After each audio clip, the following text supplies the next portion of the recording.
I'm not a historian, so I cannot really tell you if our own denazification was really such a big success. But what I can tell you is that the political perspective of regaining sovereignty, the outlook of economic development, and the integration into a strong alliance were the huge incentive. Yeah, well then, many thanks. Thanks for having me. A few words on who you're with this afternoon. Jörg Walendy.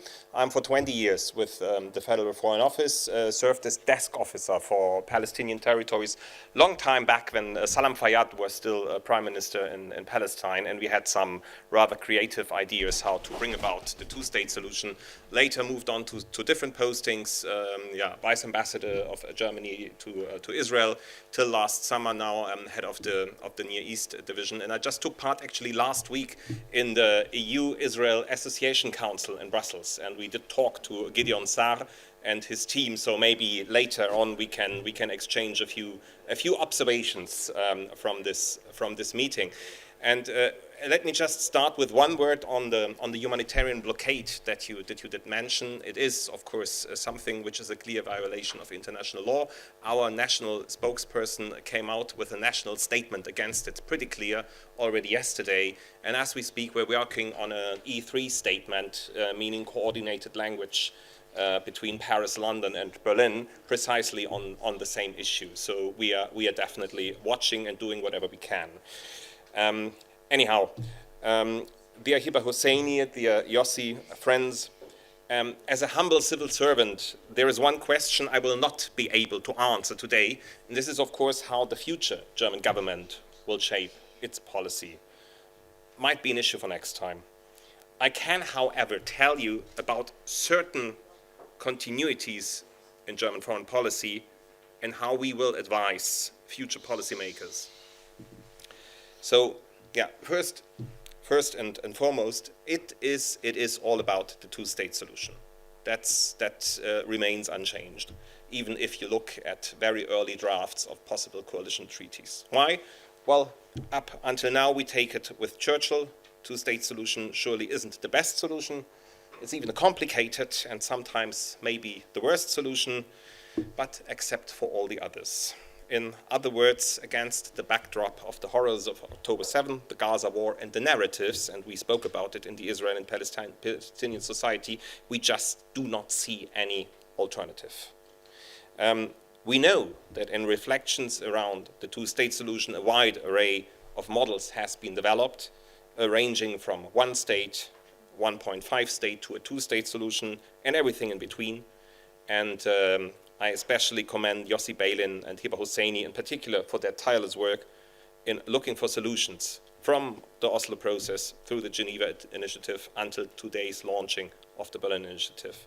And the one big question, I mean, it just got discussed before, is of course how to feed in the thinking into the political discourse. Because as long as it stays in the conference room, it's convincing, it's very compelling from an intellectual point of view, but we have to feed it into the political discourse.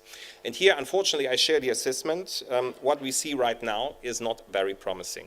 Politicians in Israel talk about evacuation of Palestinians from Gaza and swift annexation of parts of the West Bank. There is a new draft law, once again, the Knesset on that.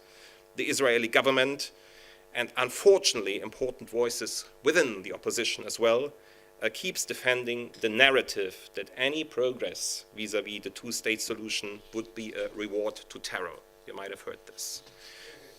And to be honest, there is hardly any argument out there which I dislike more than that, because we just see it differently. A two-state solution would guarantee Israel's long-term security in the region. It would strengthen the only partner for peace Israel has, which is the PA. And it would give the Palestinians something they can aspire towards rather than despair about. And I heard voices in favor of such a thinking right after October 7, when I was still serving as Deputy Chief of Mission in Tel Aviv. I had senior contacts with the National Security Council and people more or less saying, yes, of course, we first have to win the war and free the hostages, but then we finally have to come up with a comprehensive solution to the conflict. It cannot go on like this forever. I heard this from important senior officials. But unfortunately, the political narrative in Israel has become a different one. Quite the opposite, more like they tried to kill us all on October 7, and now we should give them a state. Are you kidding? Well, such a thinking, as understandable it might be from a psychological point of view, the problem is that it pushes the Israeli society even deeper and deeper into the thinking of seeing the Palestinians as an enemy and not as a potential partner. And of course, that's also part of the truth. The same homework needs to be done on the other side of the green line as well, when it comes to incitement and the non-acceptance of Israel by parts of the Palestinian society. But this, in the end, is the role of politics, to change a common narrative, to inject new ideas, even if they are not popular. So my next point is the regional perspective. From a German point of view, and you asked about how we will advise a future government, we do want the state of Israel to be a safe haven for the Jewish people, and we want it to prosper in the region. This is part of the historical responsibility. And having said this, we believe you cannot achieve this against your neighbors. You can achieve it only together with your neighbors. And by neighbors, I include also the non-Jewish minorities within Israel, of course. For that reason, we use this argument of peaceful coexistence whenever it comes to the Palestinians, who will not disappear into thin air. And we use it too when it comes to all those crazy buffer zones which the IDF created recently inside Gaza, along the Blue Line, in Jenin, or on Mount Hermon. And all of this might be understandable for a while, but it will not bring about peace. And in the case of Syria, including the questionable outreach of some Israeli politicians towards the Druze community, it is even dangerous. To put it very simply, our historical responsibility as Germans means that we are and will always be the best friend of Israel, always, within the borders of 67. Only such a peace can create the regional stability that we need for all the good and important ideas which are out there, be it a railway line from the Gulf via Jordan and Jenin to Gaza and Haifa, be it a desalination plant in Gaza working with electricity produced in Jordan and selling water to the Negev. And I discussed this time and again with Israeli partners. As Germans and as German officials, we draw at least two lessons from the horrors of the Shoah, the crimes that we've committed to the Jewish people. First, the commitment to the state, to the security of the state of Israel, but second, also our commitment to international law, international order and human rights. And both concepts need to coexist, and you need both of them to create a better future. So let me be a bit more specific on what that means in terms of policy. First, whenever you will ask us as Germans, we know who started the war on October 7, Hamas, full stop. They could stop it probably within the next 24 hours if they wished. In the meantime, we will support Israel's right to defend itself. Second, having said this, international humanitarian law has meaning and must prevail. Whatever Israel does needs to be done in accordance with international laws and regulations. That means, for instance, that humanitarian access is an obligation and never a bargaining chip. And we also count on the Israeli judicial system to enforce such rules to avoid international and third state courts taking these cases on. But it might happen if it is not being enforced by the domestic courts. And we also count on all actors to respect negotiated agreements like the ceasefire and hostage deal. Suddenly, nobody talks about phase 2 any longer. It just looks like we are stuck in some kind of phase 1B, but in the end, that's not the agreement which has been negotiated. And at the same time, we continue with a policy that tries to counter actions violating international law, hence our push in Europe for sanctions against Hamas-affiliated persons and against radical Israeli settlers. Third, any military victory, as impressive it might be, needs to be translated into a political victory and a return to diplomacy. And here we see a huge lack of strategic planning on the Israeli side. And as we speak, and I just received the first readout on it, Arab states are coming up with their own plan on the future of Gaza, and the conflict, and this is something we will welcome. And you spoke about the stronger European Arab cooperation. This is certainly something we're going to discuss very sincerely. And therefore, in a way, we call on the government of Israel to do the same and engage in dialogue with those Arab states. We see a real opportunity here. Once again, Israel needs partners, not foes, and that includes the Palestinians, the PA, whom we will continue to support. As imperfect as they are in Ramallah, there is just no other partner. Fourth, and we are almost there, the elephant in the room. I mean Washington, Trump, and the so-called Riviera plan.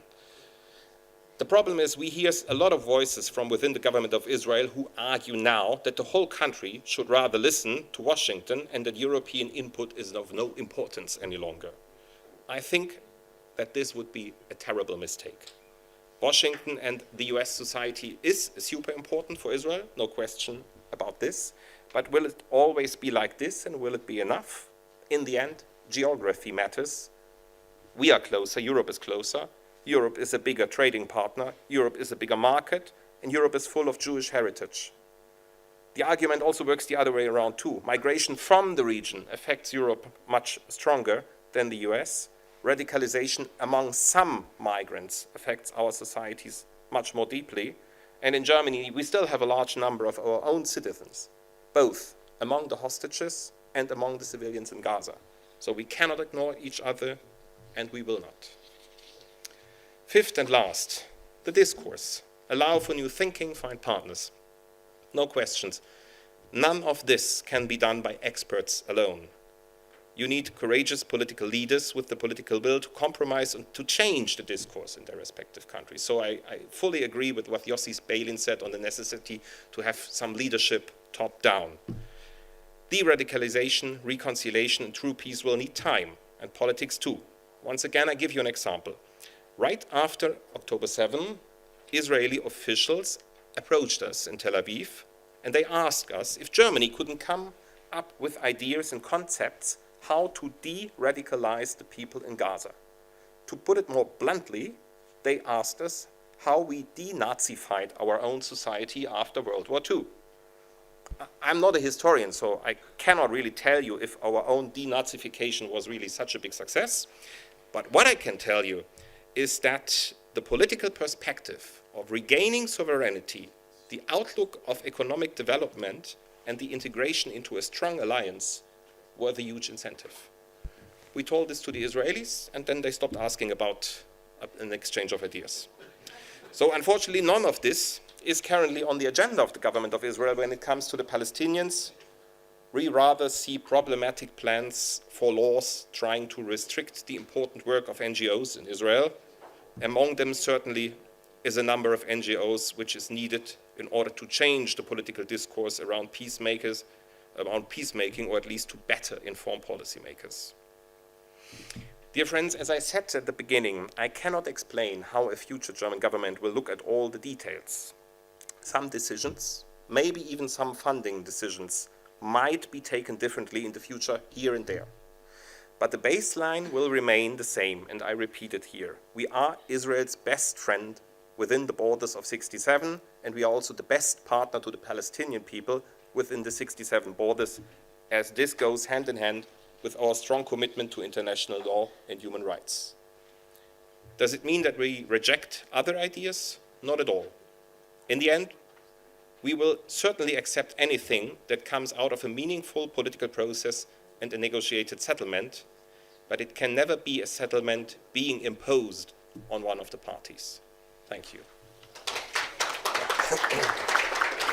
Thank you very much, Jörg Walendy.